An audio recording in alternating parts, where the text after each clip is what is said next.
We're going to get started. Silence your cell phones. You've got the district attorney, chief of police, and the sheriff. It'll actually be district attorney, sheriff, and then chief of police for your order of disclosure.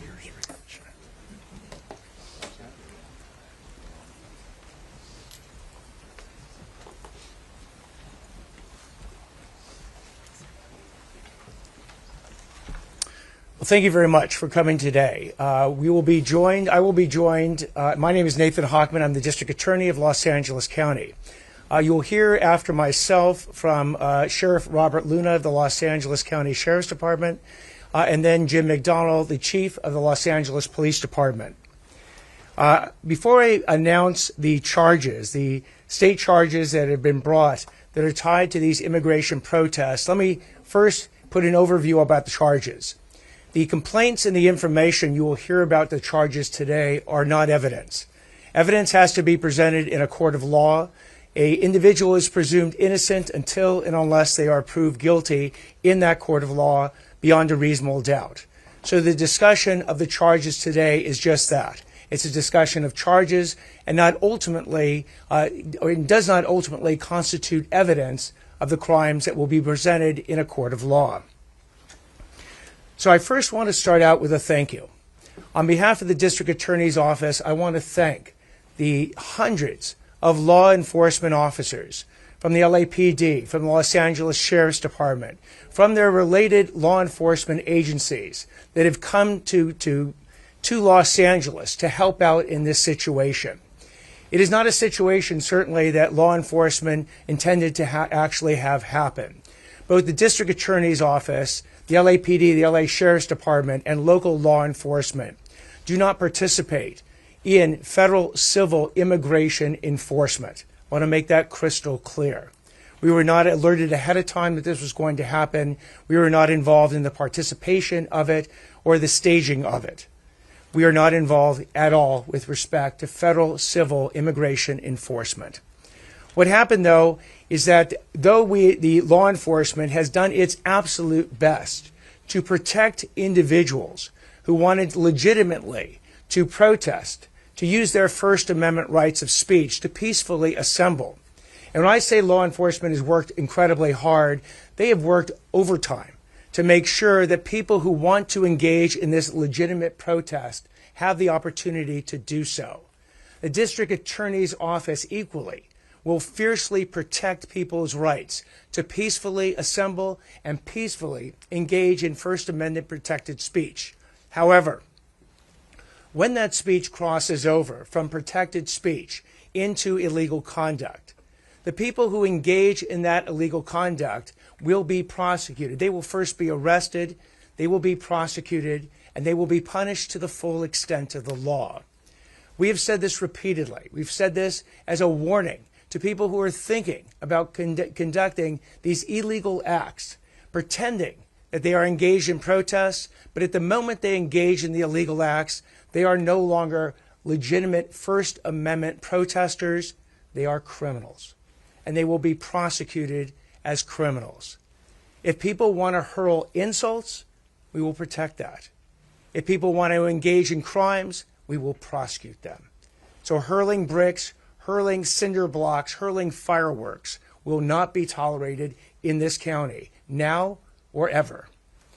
So when we talk about the cases that we are brought, I'm going to highlight 5 cases today that we have brought in order to, again, not to give an example of the types of cases that we are bringing, and as importantly, the types of potential criminal consequences the individuals who've engaged in this criminal activity will face. And in saying that, we will be having literally dozens and dozens of additional cases that will be brought to us from law enforcement to consider filing. In the weeks to come, we will look through all those cases. And by the way, as a quick aside, for any individual who's engaged in criminal conduct but did not get immediately arrested, let me provide some bad news for you. There's a tremendous amount of video out there through social media and otherwise. We will know who you are who engaged in this conduct. We will track you down, we will arrest you, we will prosecute you, and we will punish you. So, for people who've already engaged in this illegal activity, we're coming for you. For people who are thinking that maybe this is a good idea to do, please take this as your warning. That if you engage in this conduct, please don't come to us afterwards and say, we didn't think anything was going to happen to us, because those prosecutions will occur. And again, before I go into the examples, let me give you one more overview. If you only saw the social media and the media reports of what's gone on over the last 5 days, you would think that Los Angeles is on the verge of war, that we are truly being attacked repeatedly over and over and over again, because that has been the media's message to both people in Los Angeles, to people in the state of California, to people in this nation, to people throughout this entire world. That somehow, every second of every day, there's another exploding firework on our street. That motorcycles are running into cops, that stores are being looted, that buildings are being vandalized and graffitied. But let me put this in perspective for you. There are 11 million people in this county, 4 million of which live in Los Angeles City. We estimate that there's probably thousands of people who've engaged in legitimate protests, let's say 4,000 people. That means that 99.9% of people who live in Los Angeles City or generally in Los Angeles County have not engaged in any protest at all. Now, amongst the people who've engaged in protest, we estimate there are hundreds of people, let's say up to maybe 400 to use rough percentages, who've engaged in this type of illegal activity. So what does that mean? That means that 99.99% of people who live in Los Angeles City or live in Los Angeles County have not committed any illegal acts in connection with this protest whatsoever. So let's put that as a context when we look at these images over and over again that the media wants to put out there to try and scare us all. And then understand what the resources that we can bring, that law enforcement can bring to this task. The Los Angeles Police Department has over 8,500 officers. Sheriff Luna has over 9,000 officers. The California Highway Patrol, the local law enforcement agencies that have all been enlisted and have been so generous in helping us out, bring additional thousands of officers if needed for any level of civil unrest that might occur. And that civil unrest has been on a downward trend over the last several days, but these law enforcement officers are absolutely ready for anything that comes their way. So let me describe these 5 cases. The first case involves an individual who has been charged. His name is Juan Rodriguez. He's from Gardena. He's been charged with 1 felony count of assault upon a peace officer, resisting arrest, and advocating violence against an officer that has caused injury. At 5 p.m. on June 8th, Mr. Rodriguez allegedly passed out commercial-grade fireworks to a group of protesters who lit them and threw these commercial-grade fireworks at police officers at the intersection of First Street and Los Angeles Street. He's also accused of throwing the fireworks himself at the officers. And one of these fireworks exploded and injured an officer from the exploding sparks. If convicted as charged, Mr. Rodriguez will be facing 6 years and 4 months in state prison. Second case, it involves Randy Paul Ruiz and Georgina Ravallero. Both have been charged with 2 felony counts of assault upon a peace officer. On June 8th, at approximately 3:40 p.m., police were holding a skirmish line at the corner of Temple and Alameda Streets when Mr. Ruiz allegedly drove his motorcycle into a line of officers. Minutes later, Ms. Ravallero is accused of driving another motorcycle into the officers, injuring one and knocking down several others. If convicted as charged, Ruiz and Ravallero each face up to 6 years and 4 months in state prison. Third case, Timmy Polk and Raven Mitchell. This case involves both of these individuals being charged with 1 felony count of second-degree commercial burglary and grand theft. On June 8th at about 10:15 p.m., Mitchell was double parked near a Nike store in the 600 block of South Broadway that was allegedly being looted by a group of people. Polk is accused of stealing multiple items from that store and getting into the car driven by Mitchell. They fled, but they were arrested a short time later. If convicted as charged, they each face up to 3 years in state prison. The next two cases are Los Angeles Sheriff's Department cases. Sheriff Luna will provide additional facts about these cases, but let me just give a quick overview of each one. Ulysses Sanchez. Ulysses Sanchez has been charged with one felony count of assault with a deadly weapon, possession of a firearm by a felon, and one misdemeanor count each of reckless driving and possession of a smoking device. On June 8th at 9:35 p.m., Mr. Sanchez engaged in reckless driving in his minivan in downtown Los Angeles. Many of you saw the video footage of this where he was driving in donuts and injuring individuals. Mr. Sanchez is a third striker. If convicted as charged, Mr. Sanchez faces up to 25 years to life in state prison. The fifth case is Christopher Gonzalez and Yoselyn Johnson. In this case, they have both been charged with one felony count of conspiracy to commit vandalism and two felony counts of vandalism as well. On June 9th at 6:30 p.m., Mr. Gonzalez is accused of vandalizing an apartment complex down here on the 500 block of South Broadway, and Mr. Gonzalez allegedly painted graffiti right here on the Hall of Justice. They each face 3 years and 8 months in state prison. I'm going to turn the microphone over to Sheriff Luna to go into greater detail. But again, I cannot commend enough the tireless work that law enforcement has brought to this task to try and keep us safe and still ensure that people who want to legitimately protest get that opportunity. Sheriff Luna. Thank you, DA Hochman. Thank you all for covering this story. I do want to start off not only by thanking all of you for being here, but I do want to take just a quick second to thank the district attorney. The day after the protest started, he called me.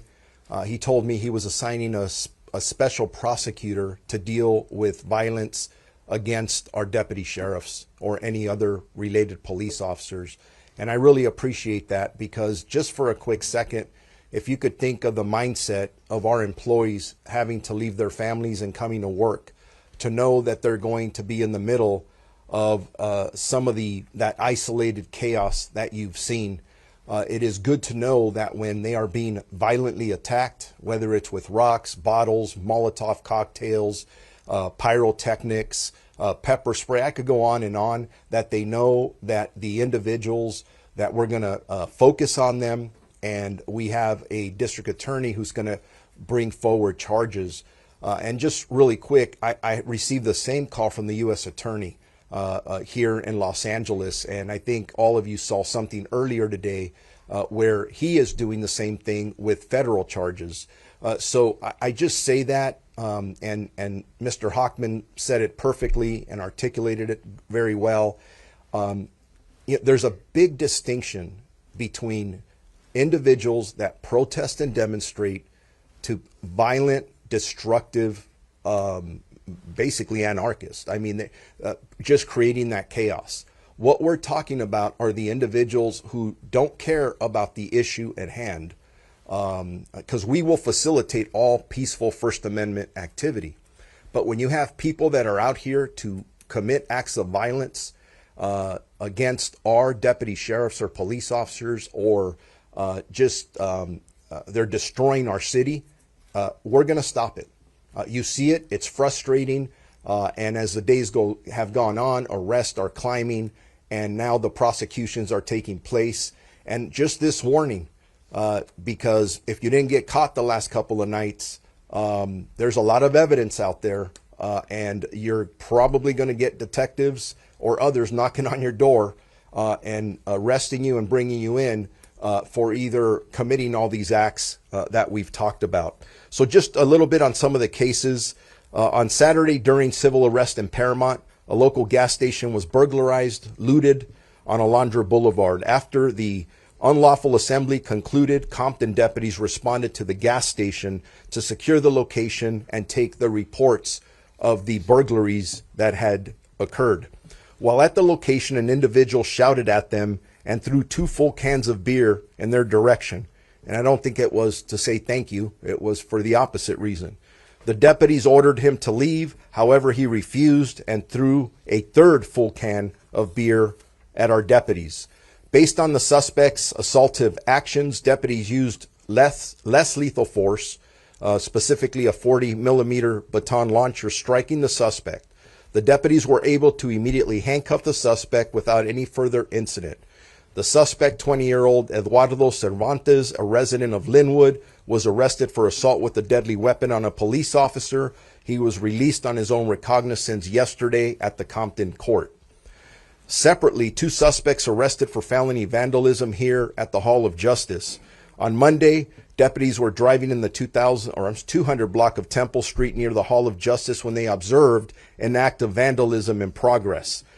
They witnessed a 20-year-old Christopher Gonzalez Reese defacing the south wall of the Hall of Justice building, not with a spray can. He was literally standing there with a paint roller, a very long stick, and writing graffiti over an area measuring about 18 feet by 12.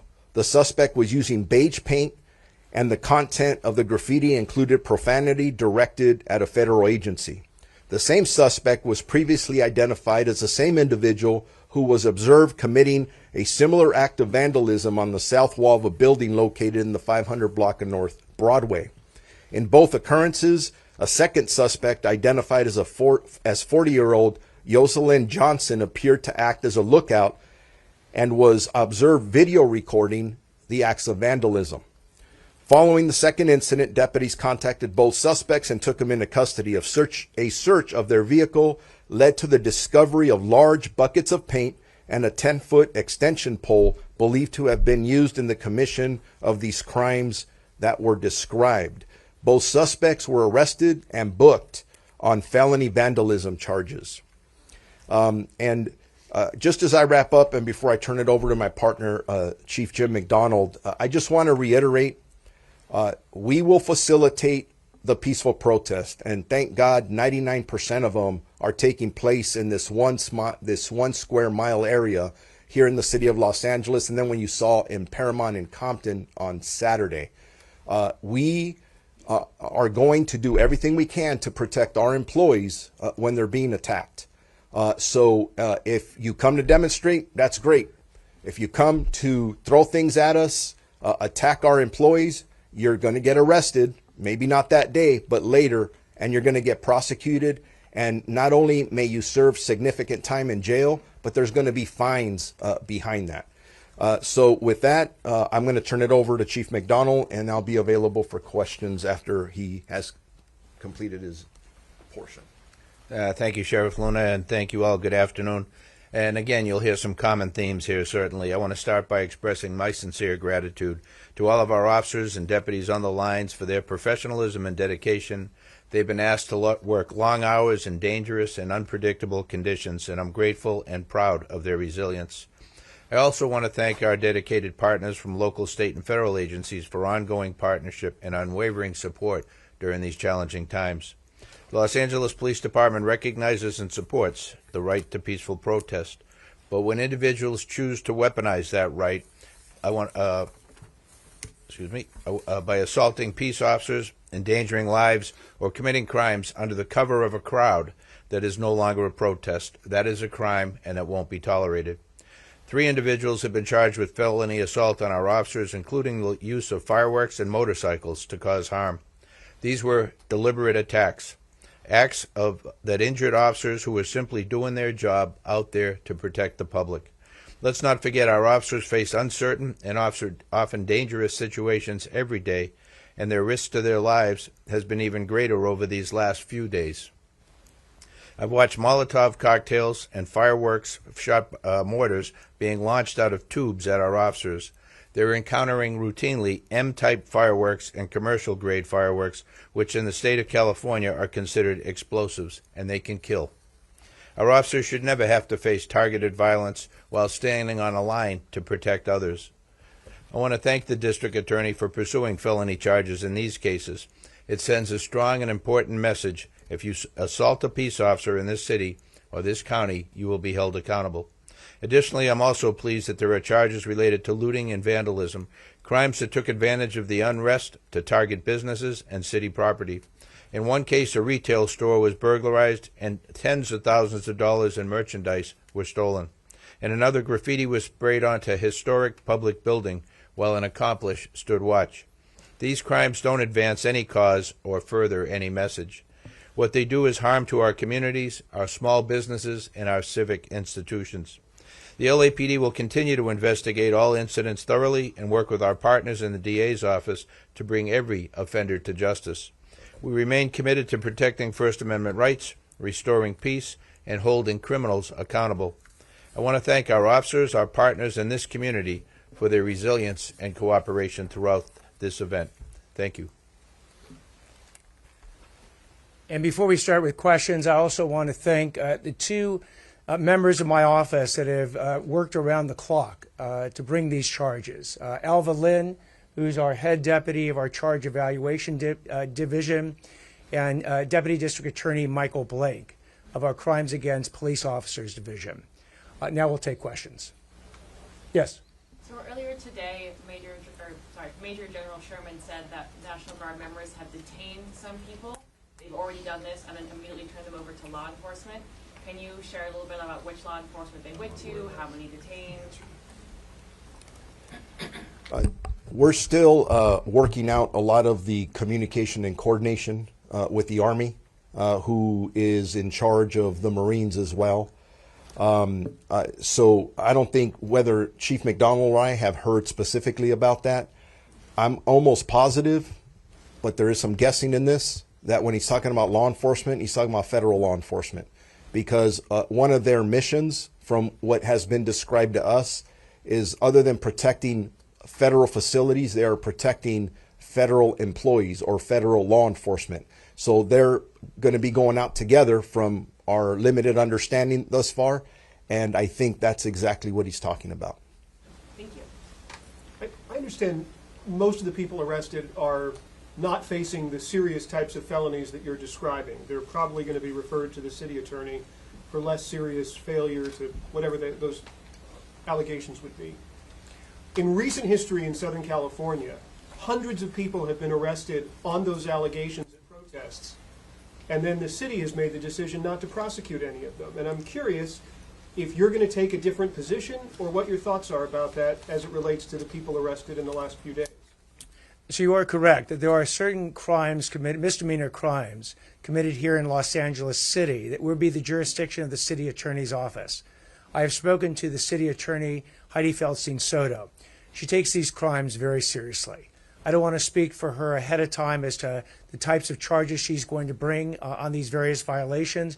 And you're right, they can, even misdemeanors can span a spectrum from failure to disperse, from violations of curfew, onto even more serious violent actions or actions involving theft. So I can tell you, having spoken to Ms. Feldstein Soto, that she and her office will be taking these violations very seriously. I don't think we have a precedent that was set in prior protests. I will tell you from the district attorney's office, which didn't bring charges in connection with the prior protests, starting today, you've heard we are bringing these charges, felony charges. We consider the actions, particularly the actions against law enforcement, the actions against public safety, the actions defacing, as Chief McDonald said, historic buildings, extremely serious. In many ways, I've been, well, not in many ways, I've been a lifelong Angelino. I've been here over 60 years in this city and in this county. These people who want to go ahead and not protest and not engage in legitimate speech, but want to go ahead and commit crimes in our home, we're going to protect our home. we're going to make sure if someone wants to throw cinder blocks at our police officers, we're going to protect our police officers and hold those people accountable. They want to go ahead and write disgusting words all over our public buildings, we're going to go after them as well. They want to steal from our stores, we're going to hold them accountable for their actions. And that's the way I view it. That's the way the district attorney's office views it. If you want to come into our county, into our home, and commit crimes, you will be arrested, prosecuted, and punished. 2 questions, if I may. The first one being, all 3 of you have spoken in some regard about outside agitators or anarchists, I've heard. Obviously, you also respect the rights of peaceful protesters. I'm wondering if you can provide any evidence of maybe organization from anarchists. Have you been able to trace a certain group that's behind it? Obviously, you've highlighted 5 cases of men and women doing destruction, but is there any other evidence about anarchists or people that are coming in here with organized intentions?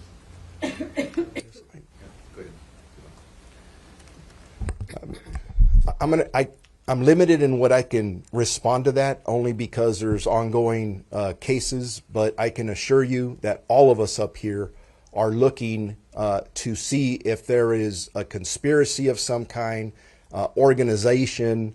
There is some evidence we've seen that I don't want to share at this time, and it's not because I don't want to talk to you about it. It's because we're focused on arresting those individuals involved and bringing the best cases forward.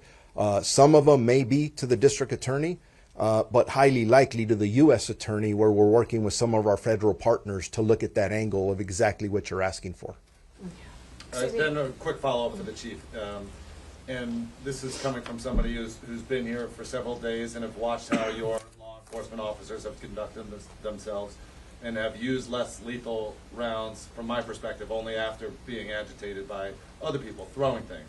However, there is a video now circulating online of less lethal methods being used on a woman, not quite a protester, standing very close to officers, being fired at with less lethal methods.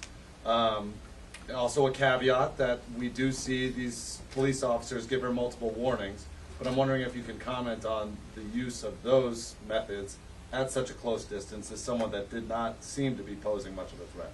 Yeah, I can't speak to that individual case because I'm not aware what the follow-up was. But each one of these we see generates an investigative follow-up. We will look into it thoroughly and then, look for all the video we possibly can out there, body-worn video on the officers, and then a video from the environment there, and put together as best we can what the circumstances were.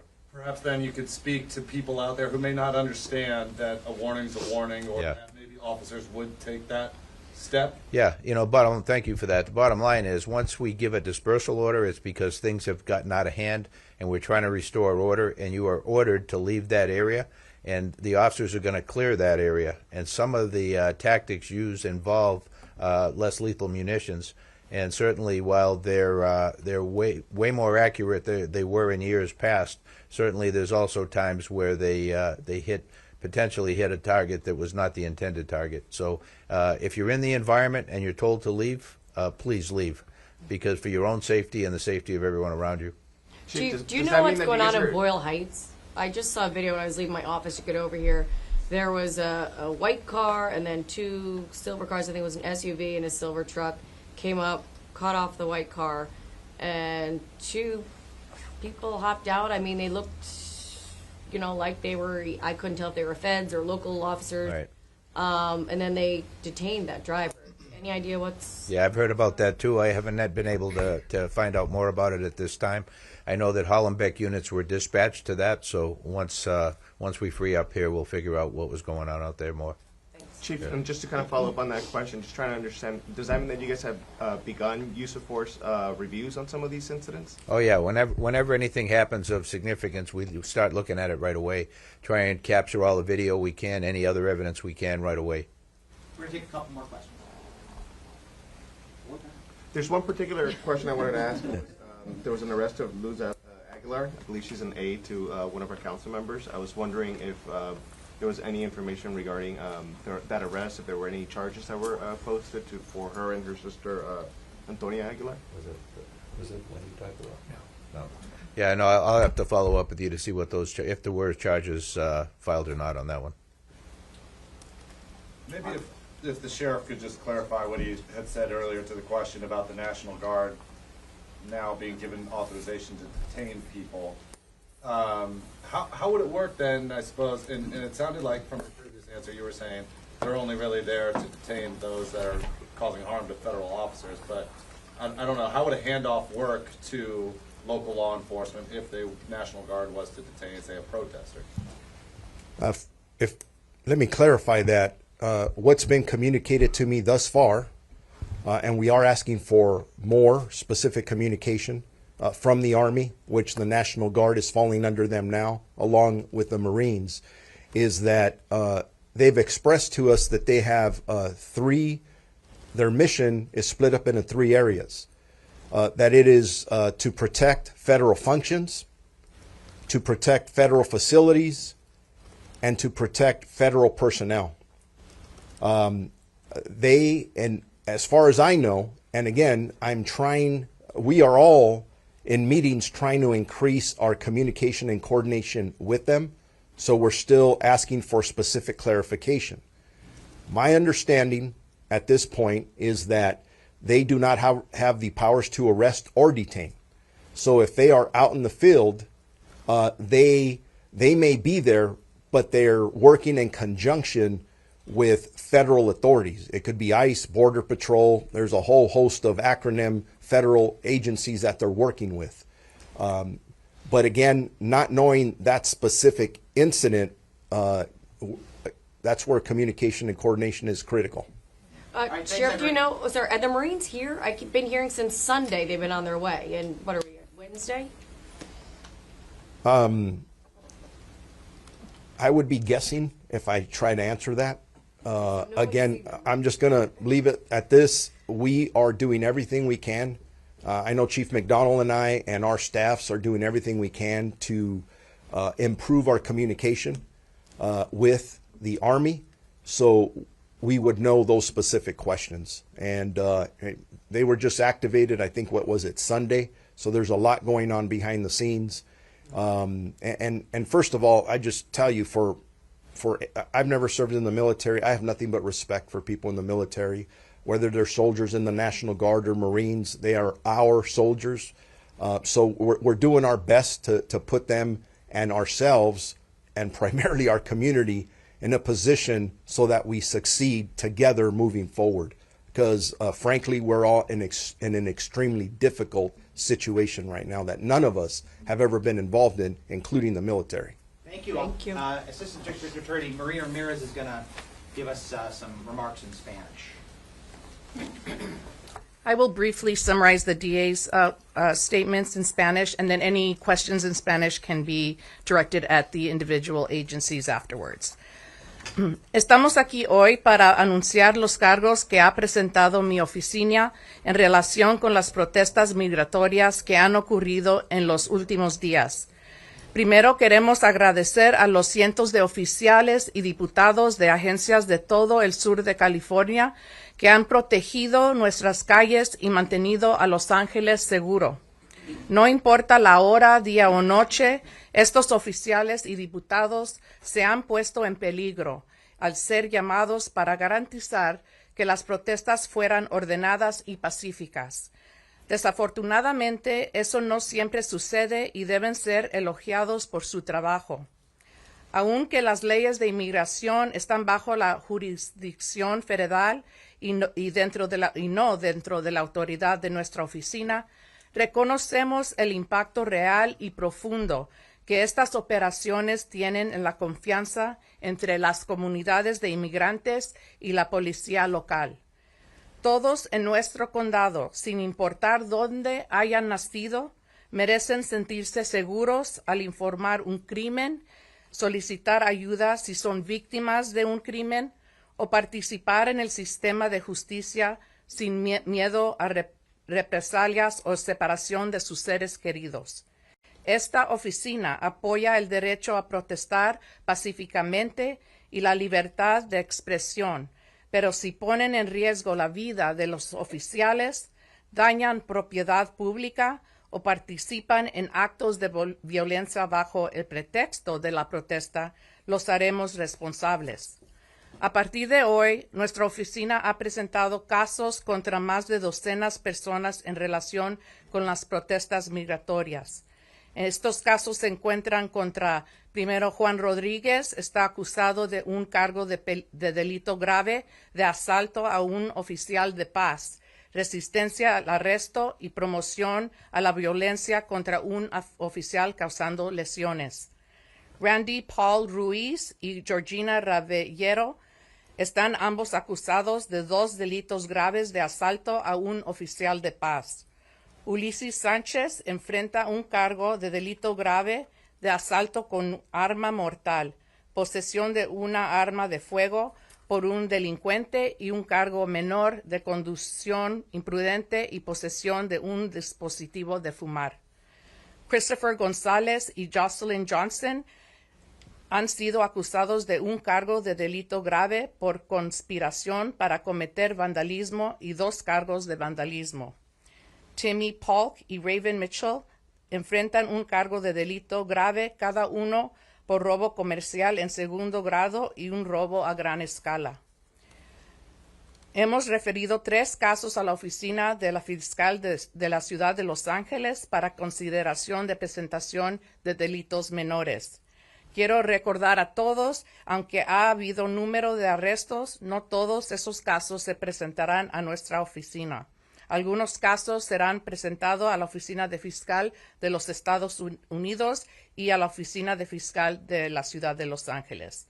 Se espera que casos adicionales sean presentados a la Oficina de Fiscal de Distrito para consideración de presentación.